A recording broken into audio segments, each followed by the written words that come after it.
Ooh. Ooh. That's, yeah, that's no good. That is no good.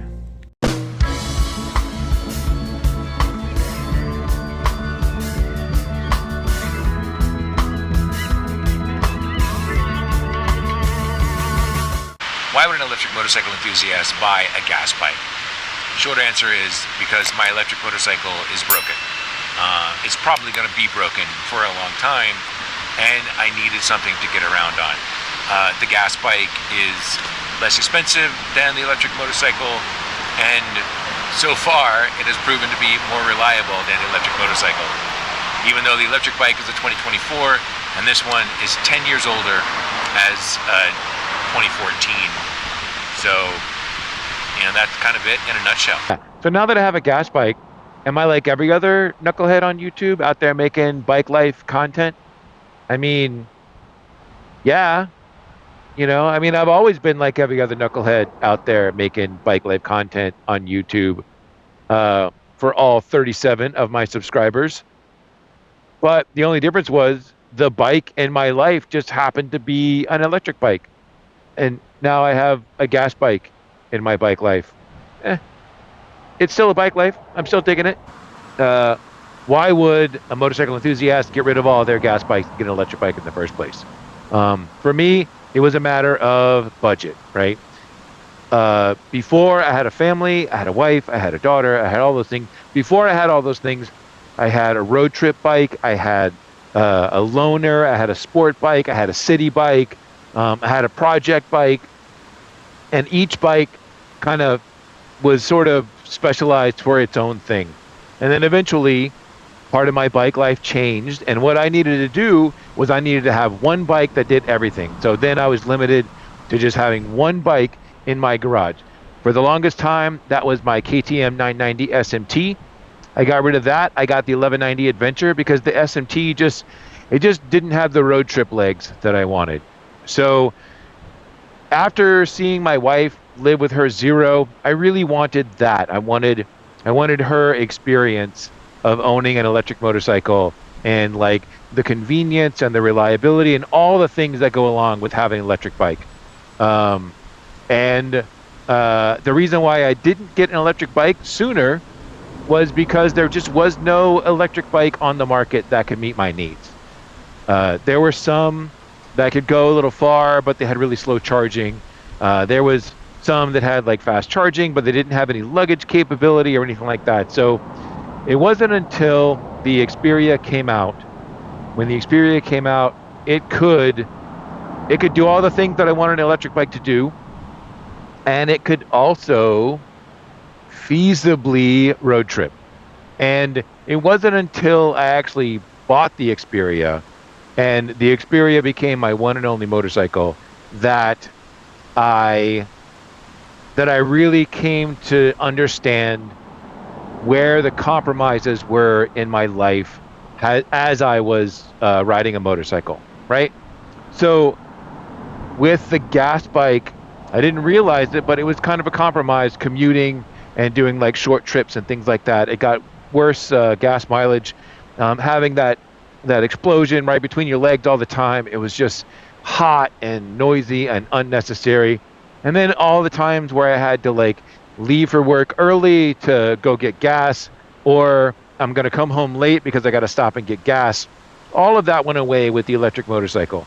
I was able to just plug it in whenever I needed to. It's an amazing commuter. Motorcycles that are electric commute like no other thing on the planet. It's if you don't commute on a motorcycle, you have no idea the joy that is exponentially above commuting on an electric motorcycle. It's so much better. So with the Xperia, I was compromising on road trips. Looking back, hindsight being 2020, what I should have done was I should have kept my 1190 Adventure as my road trip bike and then had a small electric bike, like maybe a Zero SRF or an SRS or something like that. Something that had the range to do my commute, but it didn't really bother me that it had the charging speeds that it has. Because at that point, there would be no compromises. The 1190 Adventure was the most amazing long distance traveling bike I have ever had. Um, and but commuting on the 1190 Adventure was a compromise. It was a lot of work. Then, whenever I got the Xperia, I found that road tripping was a compromise. And so now I'm in this like weird reverse scenario where I already have the sunk cost of the Xperia. I'm in a situation now where, I'm kind of weighing, like if I spend money on the Xperia, am I spending good money after bad? You know, the company Energica, they went bankrupt in 2024, and so the bike is an orphan. It's very parts are parts are easy if it's not electrical parts. Getting things like brake, suspension, turn signals, brake pads, like all of the things that are common among all motorcycles are easy to get from my Xperia. But things like the DC to DC controller, the motor controller, the battery, the motor, like all of those things that are proprietary Energica are really challenging to get these days. And so, it's kind of I'm kind of at this turning point where I might this might be it for a while. As much as I prefer and as much as I love electric motorcycles, it's not the capability of the bikes that are making it a challenge to be an electric motorcyclist. It's it's the durability and the feasibility of the companies. Right now, the only motorcycle that will meet my needs as my only electric motorcycle is the Verge TS Pro. But the Verge TS Pro, until somebody has one in their garage in the United States, is basically a daemon.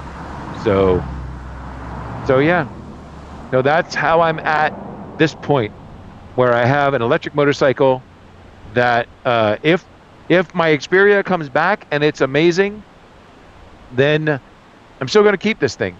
I am always now going to have two motorcycles because I don't ever want to be in a situation where I can't go for a ride. And whatever compromise that I need to make, whether it's compromising on a road trip to take the Xperia because of the charging time, or compromising on a road trip to take the speed triple because of the zero luggage capacity and the cramped riding position, I'm still going to road trip, and there's still going to be some compromises. But in the end, this is my bike life, and I'm super happy to be living it. So thanks for watching. See you in the next one. So I'm always going to have two bikes now. This is my bike life. Watch me live it.